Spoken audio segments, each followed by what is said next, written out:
Key Assessment 3, Lower 6, Core Concepts, Paper 3 and Question 3. Wow, the threes. We've got the classic Meselson and Stahl experiment, and yeah, you know these, your eyes should light up. I know about this, I've revised this, and you should get a lot of marks on this if you've done that. Three variables that need to be controlled. So remember, the independent variable is the thing that I'm changing, which in this case is the generation time. The dependent variable in this experiment is the mass, the density, relative density that we're measuring there. And the controlled variables are all the other things that we are keeping the same. So we are thinking about any experiment that we do with the enzymes or anything else, I'm always thinking, I'm going to keep the temperature the same, because that usually affects something. So that's my start. I'm going to go keep the temperature the same, because it might affect it in some way. Then what are we actually doing in this experiment? We're adding something to these tubes. Well, I'm going to keep the volume the same in these tubes. That might affect it somehow. So volume, volume of DNA, DNA mixture, whatever that is. We can be quite vague there. Added to the tube. And then what else? We need three things here. So it says identify three variables. I know it's just 2 marks, but you need all three for 2 marks. Then we're spinning it round. Well, we've got the centrifuge in the lab. How long do we spin it for? How fast do we spin it? So let's go for one of those. The rate of spinning. But here we could have time for spinning. We could have mass of DNA.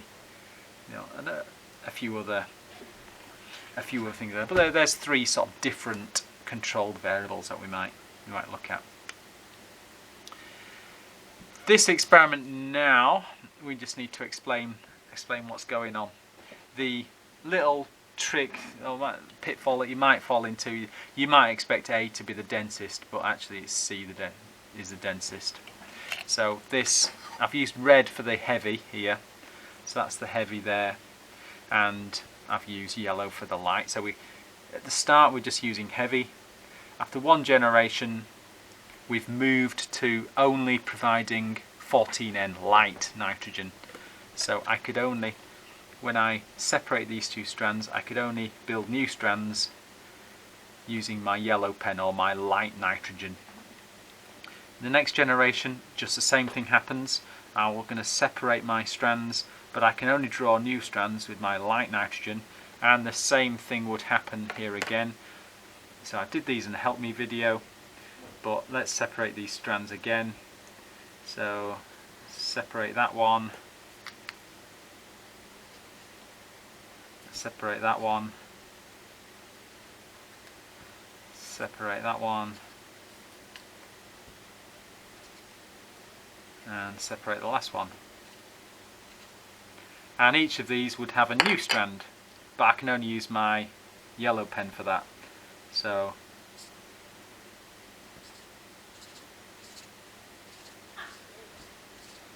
you can see in the end I've got 2 hybrid pieces of DNA, and I've got 1, 2, 3, 4, 6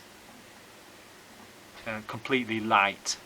And so these bands here, there's my completely light band, and here's my kind of hybrid band, but there's only a quarter of my total sample is hybrid, whereas 3/4 is light. And that's, as this goes on, this light band here would increase and increase and increase, and this hybrid band would disappear. So we just need to put this into some sort of order now. So the A band, that was our light nitrogen, so that's our 14N light. The C, that's where we started. That was our dense nitrogen, so 15 heavy. The 15N heavy, and the one in the middle is the combination, the hybrid. So 14N, 15N.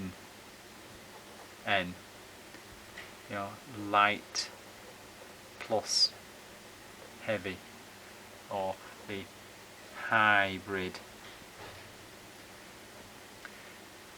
So make sure you're answering this question. State which isotopes. So there we go. 14s and 15s. We've stated which isotopes there for that mark. Explain how the results in generation 0 and 1 support the theory of semi-conservative replication. So we need to talk about these results. We need to talk about these results, and that'll be kind of the AO2 mark, and then just give our theory, sort of the AO1 sort of stuff. So we're starting off here.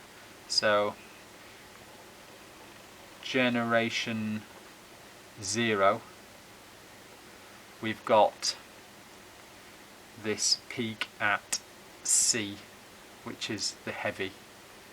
So we've got the band is for peak C. So the band gives peak at C, and we know from the information that this is all heavy isotope, which is all heavy 15N.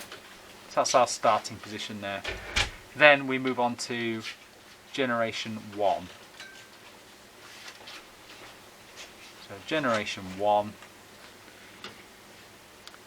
What do we notice here? We've got the peak at B. So let's say what we see there. So band gives peak at B, and we know that this is a mixture of 15N and 14N, so it's an intermediate. So which is mixture of heavy 15N and light 14N.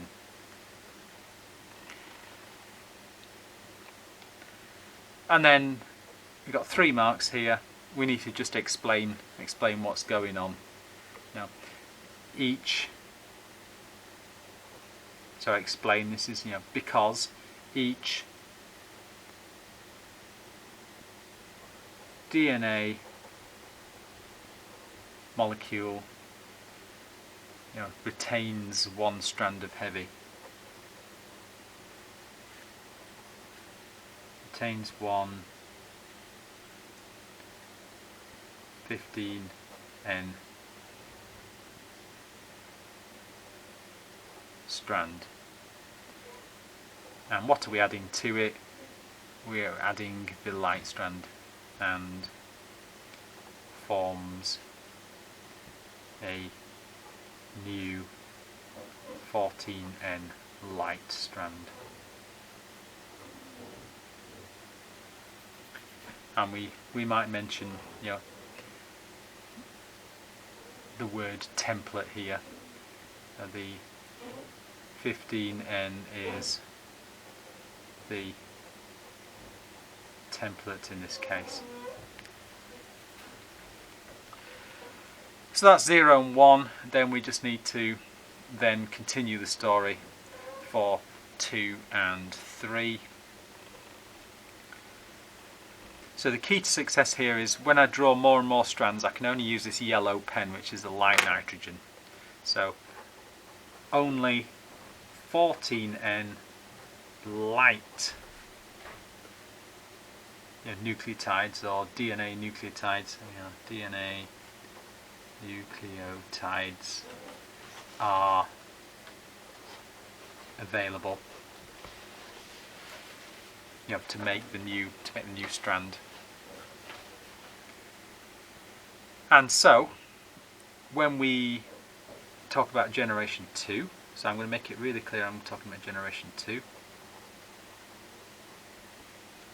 When we form new strands, when we separate generation 1 and build new strands just using 14N, we get half hybrid DNA, half just new 14. So we just need to explain that. So what have we got? We've got peaks for A and B, so equal peaks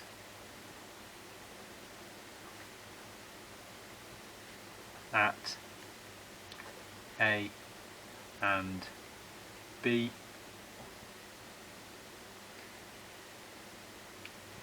and that is because the one strand of heavy and light have been used as templates.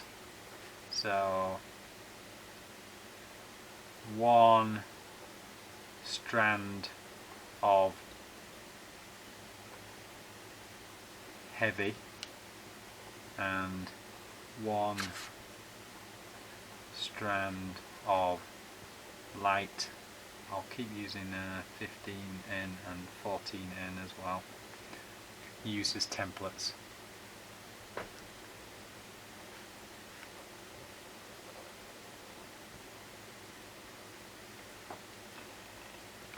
And then when we talk about generation 3,